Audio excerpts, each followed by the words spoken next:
Oh my goodness, do I have a book rec for you? And bear with me because I lost my sparkle for a little while and I kind of forgot how to film content. And so we're gonna bear with me as I remember how to film content, because it's been like over a month since I've filmed like a talking video.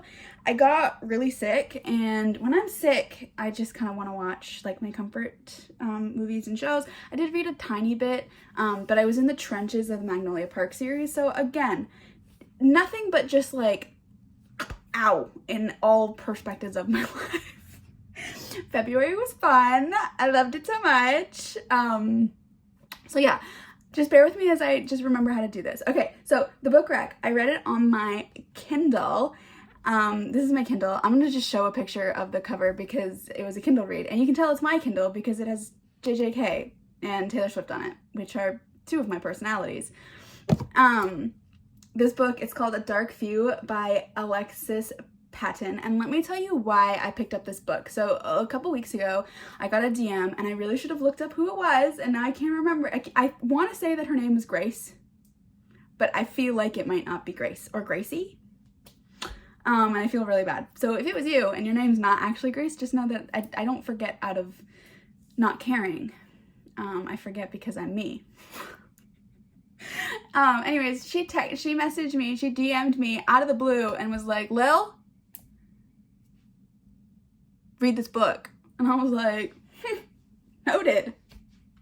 Got it. Put it on my, story. I'm really good at I can't remember names, but I can remember shows, music, and books like you would not believe. I would be excellent at trivia, let me just tell you. Anyways, so I put it in the back of my brain, and I was just like, when it comes back to me, I believe in fate when it comes to reading books. When a book tells me it's time for me to read it, then I read it. And then a few weeks later go by, and she messaged me again. She's just like, it was like in a reply to one of my stories, and she's just like, yeah, you need to read this book. This is me again reminding you. And I was like, baby, double noted, got it locked in. You are getting me there.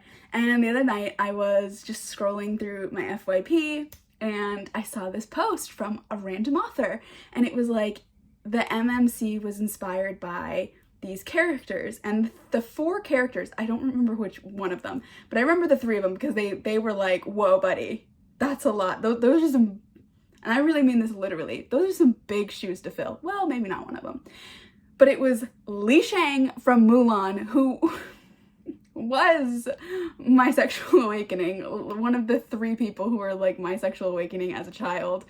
Also the reason why I would absolutely be in a polyamorous relationship and why I'm bisexual is Mulan. Let me just say, it was Mulan. It was Mulan, and it was also Sailor Moon. Because like, who didn't want to be in a relationship with Tuxedo Mask and Sailor Moon? And who didn't want to be in a relationship with Li Shang and Mulan? Like, that was really personal. That's how that's my psyche anyways. And then it was also Toji Fushiguro, who, there are no appropriate words to describe this man.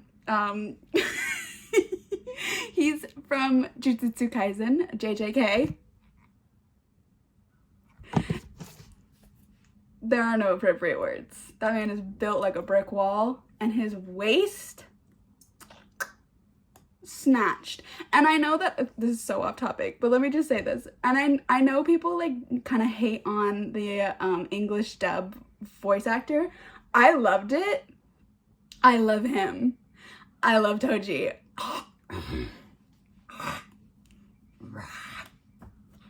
And then the third one was Levi Ackerman, who I have not watched Attack on Titans, but I sent it to my friend who is super, super big into anime and JJK as well. And she was just like, yo, Levi Ackerman, I need to read this. And I was like, yo, Toji Fushiguro?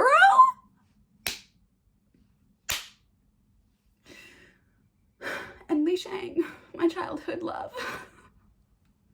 So I immediately downloaded it. Like, there were 2 reasons I downloaded this book. It was because a follower, like, said to, and I am susceptible to bullying. And because I see anything JJK related, and I immediately binge it.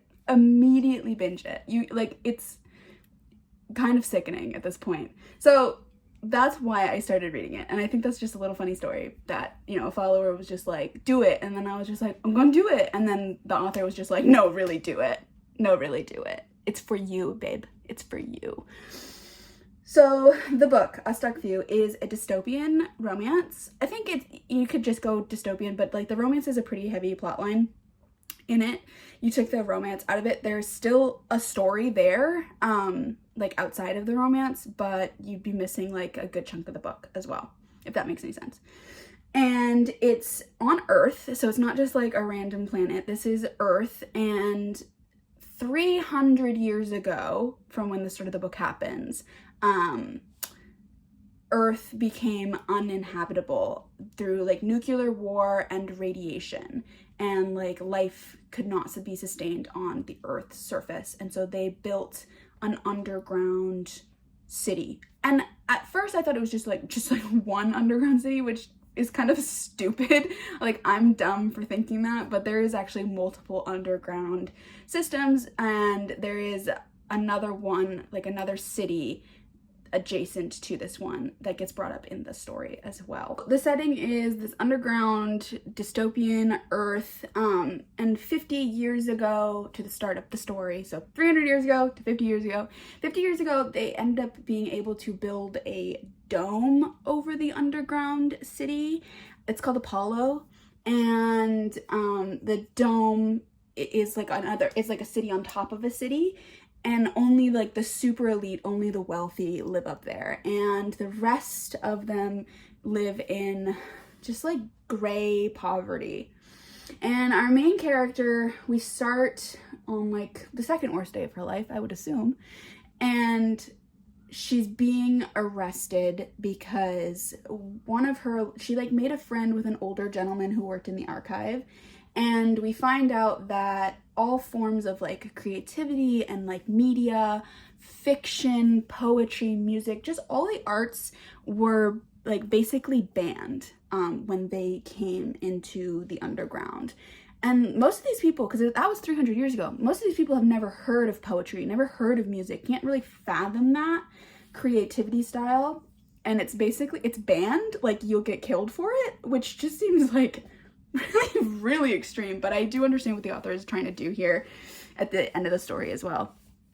And so anyways, this like older gentleman who she's befriended throughout the years, because she's alone, her parents were killed when they were protesting the dome and like kind of like the power imbalance or whatever. Her parents were killed in that when she was 8. And he's like the first person she ever made a friend, and he like frantically comes up to her and he's like, I need you to hide this book. And she ends up reading the book, and it was poetry, and it just touched her deeply. She's a poet. She's a Tumblr girly in 2014.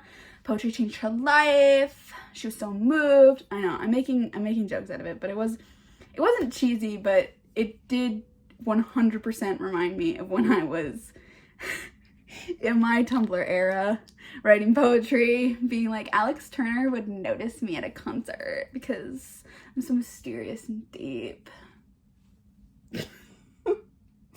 Anyways, then there's like a random house check, and she gets caught with the contraband, and she gets arrested and then immediately thrown into prison for life, for literal life,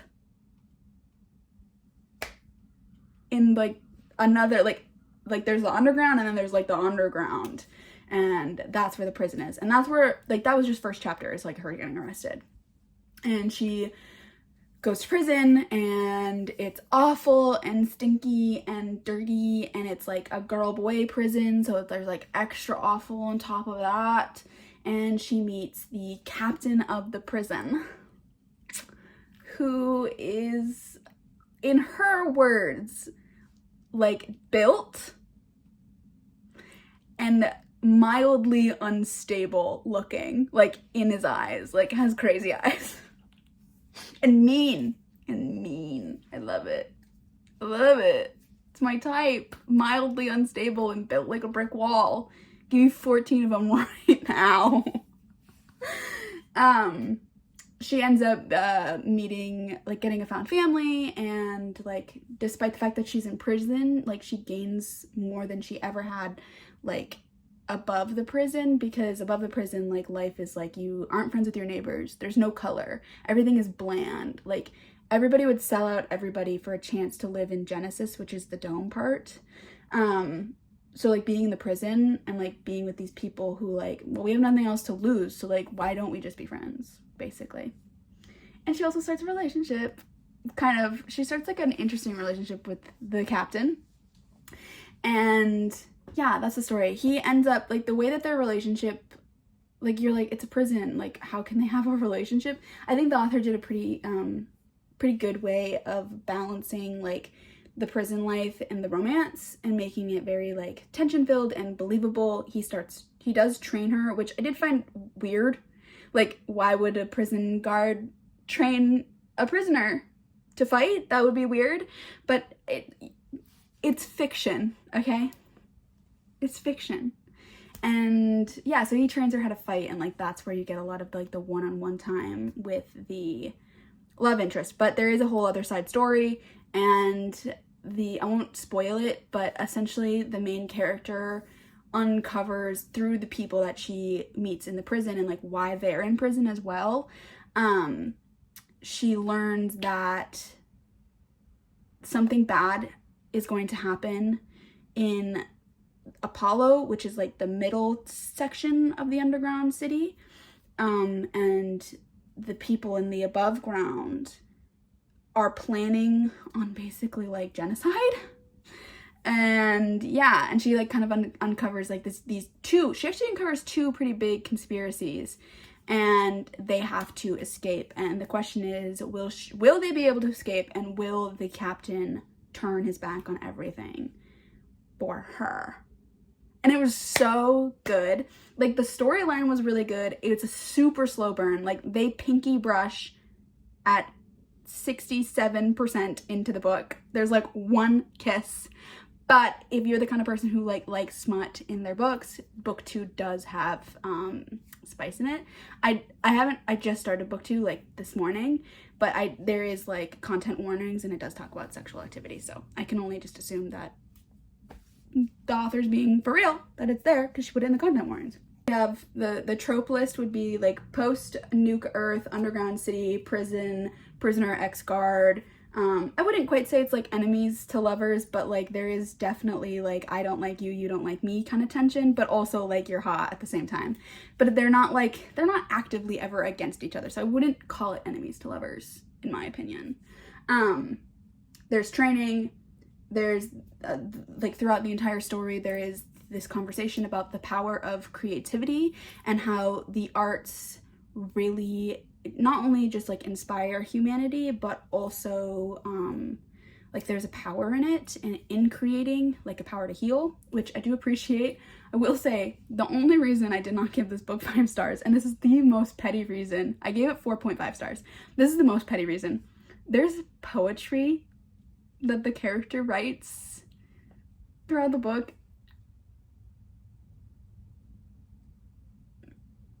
I'm sorry. I like poetry a lot. Like, it does really touch me, and I read a lot of poetry myself. And I love a good prose. Everybody knows I love a good prose. Something about a character, like, writing poetry and the author, like, putting, like, stanzas of poetry gives me the ick. And I'm not gonna lie, I skim read it because I kinda got the ick.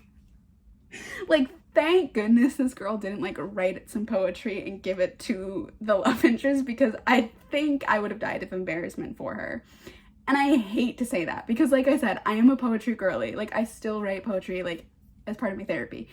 I just, like, for some reason, when I see it in, like, in places it really shouldn't be, which is, like, a dystopian romance, it gives me the ick, and I'm really sorry. I'm really, really sorry. So that's why I didn't get 5 stars. Anyways, the rest of it. Found family, corrupt government, slow burn. And I will say, something that was really interesting is, like, the girl ends up having a conversation with the villain about kind of creativity, And the villain actually makes, I'm not trying to like say I agree with the villain, but there is something to be said, because he's talking about like why Earth got destroyed. And he was like saying how like people were so involved in like the television and like, and create like, not, he's not, I guess he's kind of blaming the arts, but he's basically blaming like human arrogance and also like selfishness. And they kind of blame it on, I can't quite tell when Earth became whatever. I'm assuming it was somewhere around like the 50s, 60s, because like there's mentions of Greece in it, and like there's a little bit of television, but it's mostly like typewriters and what are they called? Record players. So I can't quite tell when Earth like stopped being like Earth and they went underground, but yeah. What I was trying to say was that the villain makes a pretty interesting point. Maybe the author was trying to like play devil's advocate, as well as like being like, yes, I'm pushing really hard that arts are important, and arts are important. I am art girly. I love art. I like to paint. I like to craft. I like to I do pottery. Like, I'm a big art person. Music is my love language. I would literally die if I could not listen to Taylor Swift at least once a day. That's proven. My brain will melt. Like, I am the artist. But I do think there's something to be said about how, like, I think even in our daily lives, we can kind of see it with, like, you know, scrolling on TikTok or scrolling on Instagram. Like, it does become a distraction to the important things in life. Like, I think that's what she was like kind of trying to say. And that, or at least I thought that's what I was picking up out of the conversation with the villain, like the grain of truth. Like, because there's always a grain of truth, I think, in a really, especially in a good villain, there's always a grain of truth that makes you kind of question, like, oh, maybe like you're not right, but you're also not really that wrong either. At least all the villains that I think are really good, they're not right, but they're not wrong either at the same time. Like, they're going about it wrong, usually. Like, they're taking it to an extreme, but like the core of it, yeah, there's some truth there. So I think that was really interesting. And I think, especially with like some of the conversations that are going around, especially in the book community, about like AI and how, you know, Meta was stealing and like blatantly pirating books to feed AI so that they could write books. Like, there is something really important being said in this book, and I think coming off the heels of another Hunger Games book coming out, and you know, I think there's just like something, I think there's something here in this book that is important, and I really like to see, because sometimes a book is fun, like you read for fun, and sometimes a book is also fun and has something important to say. And I think, and I'm not trying to say this like negatively, but I do think that that can be mildly rare when it comes to books that have like spice in it. And so it's really refreshing to see. And yeah, I really, really liked it. Obviously, I'm starting book 2. I don't know if it's a duet. I don't know if it's a trilogy. I don't want to look too deeply because I have been spoiled by trying to figure that out before. So I'm not going to do that this time. Yeah, I really liked it. I think it was important. And bonus points, it was under 350 pages. We love to see it. And it's on KU. Love to see it. It was a good time. It was really fun, and I was able to read it really fast. It's really fast paced, and I think that the plot moves along in a pretty realistic way.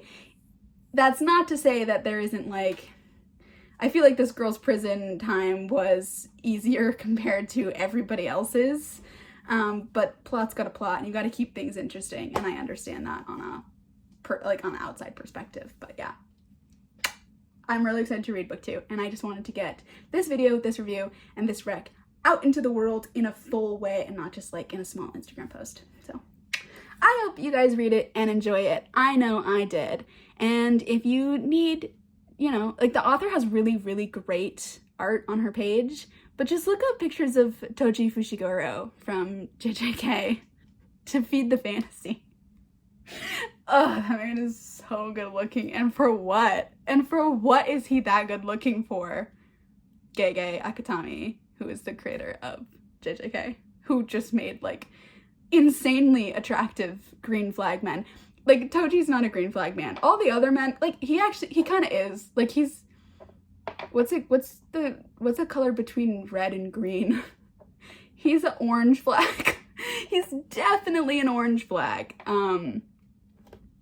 But yeah, Gege made just all of his men really, really attractive, and usually like really good men as well, which is, I don't want to talk about it. I can't talk about JJK. I just don't get